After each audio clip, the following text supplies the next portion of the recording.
Hai, welcome back to my channel with me Miss Aini. Halo semuanya, jumpa lagi dengan saya Miss Aini.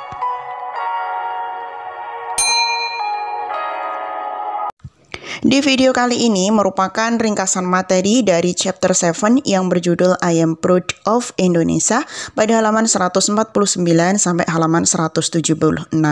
Dan di sini saya akan membahas tentang teks deskriptif atau dalam bahasa Inggrisnya dinamakan dengan descriptive text. Dalam video kali ini saya akan membahas menjadi 5 bagian. Yang pertama adalah definition atau pengertian dari teks deskriptif. Yang kedua the purpose atau tujuan. Kemudian yang ketiga adalah generic structure atau struktur umum dari teks deskriptif. Yang keempat language feature atau ciri-ciri bahasa yang digunakan dalam teks deskriptif. Dan yang terakhir adalah contoh beserta analisisnya.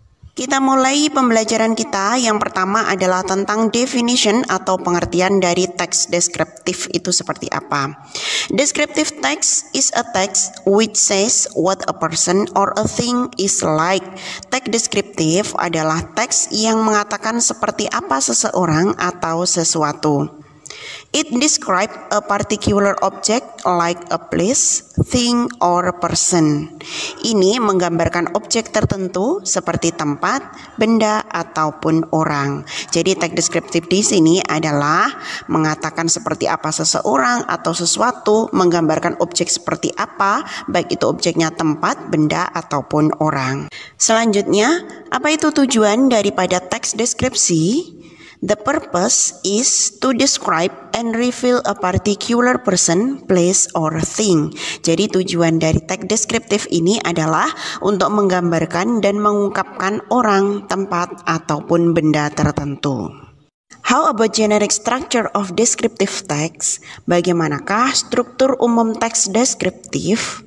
Jadi struktur umum teks deskriptif itu dibagi menjadi 2. Yang pertama adalah identification, yang kedua adalah description. Identification itu maksudnya identifying the phenomenon to be described.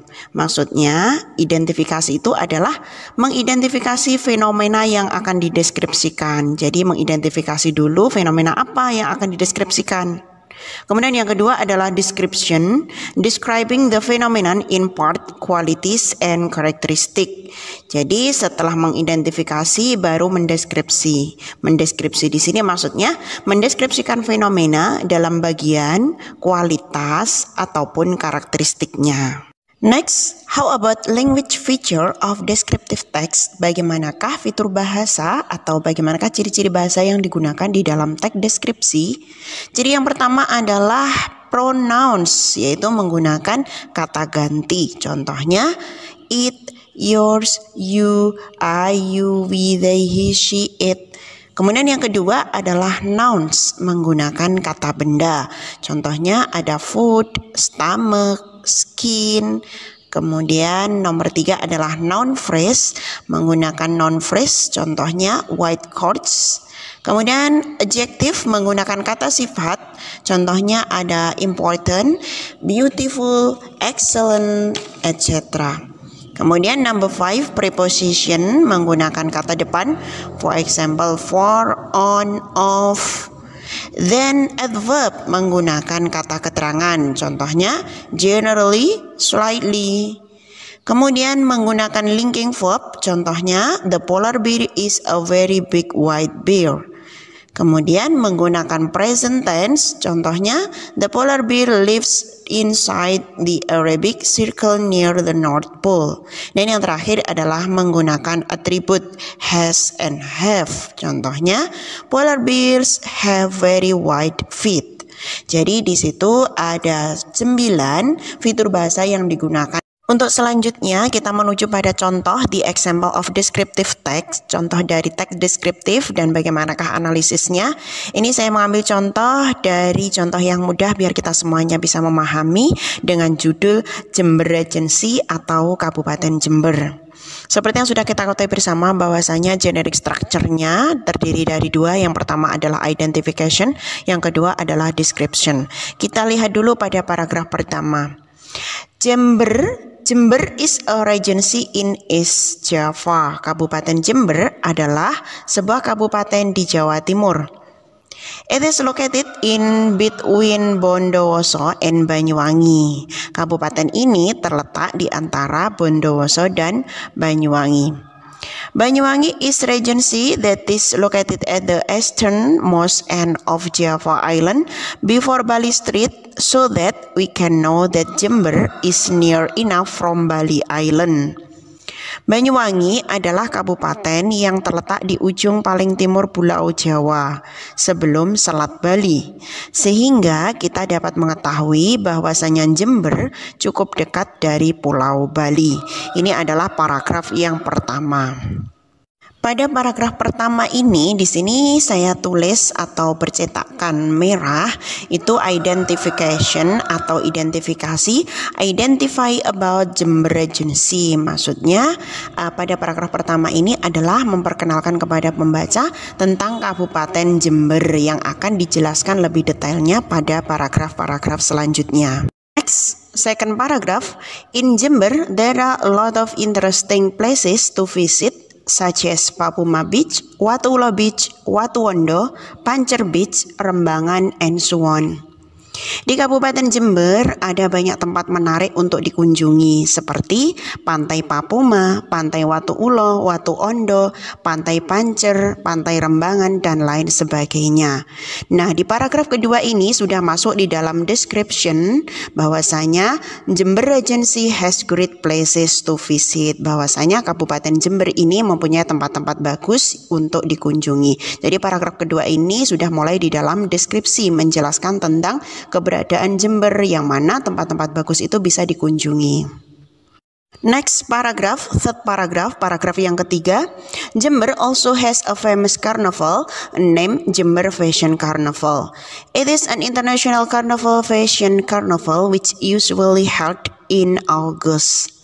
Jember juga memiliki karnaval yang terkenal yang bernama Jember Fashion Carnival. Karnaval ini merupakan karnaval busana tahunan internasional yang biasanya diadakan pada bulan Agustus. Ini yang termasuk juga di dalam description yang menyebutkan bahwasanya Jember Regency has an annual international fashion exhibition. Maksudnya bahwasanya Kabupaten Jember itu mempunyai kegiatan tahunan yaitu karnaval budaya atau mempunyai acara pameran busana tahunan yang berkelas internasional. The last paragraph, paragraf yang terakhir yaitu paragraf yang keempat. Besides some beautiful places and a famous carnival, Jember also has a unique culture.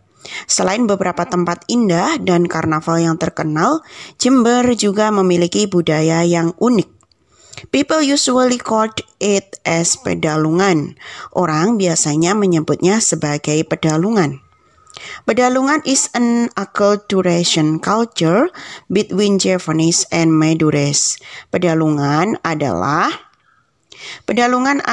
sebuah budaya akulturasi antara orang Jawa dan Madura.